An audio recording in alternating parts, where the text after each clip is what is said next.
Dahil hindi pa rin lumulutang ang umano'y utak ng pork barrel scam na si Janet Lim Napoles, nag-alok na ang isang grupo ng mga pari na kupkupin at protektahan siya. Basta't magsasabi siya ng totoo.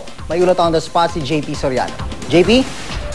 June, inalok na kupkupin ng mga grupo ng pari sa pangunguna ni running priest na si Father Robert Reyes ang pinaghahanap ngayon ng umano'y utak ng 10 billion pesos pork barrel scam na si Janet Lim Napoles.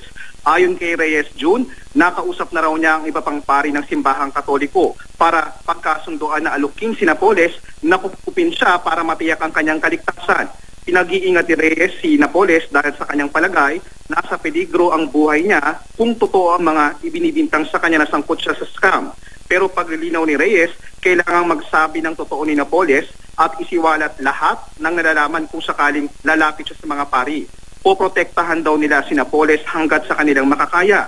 Naniniwala sila na si Napoles ang susi sa napakalaking operasyong ito na posibleng kinasasakutan ng malalaking opisyal ng pamahalaan.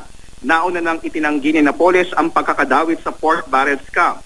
Si Reyes sa ilan sa mga dadalo sa gagawing Million People March sa Lunes bilang pagtutol sa pork barrel. Ayon kay Representative Nery Colmenares, Bayan Party List Representative, ng ilang bill at resolutions ang pending ngayon sa Kongreso para imbestigahan ang pork barrel scam.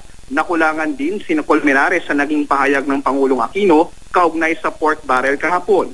Sabi ng mambabatas, dapat sana i-abolish din ng pork barrel o ang pork barrel ng Pangulo at Vice Presidente kasama ng Priority Development and Assistance Fund ng Kongreso. At yan muna ang latest. Balik sa iyo, June. Maraming salamat, JP Soriano.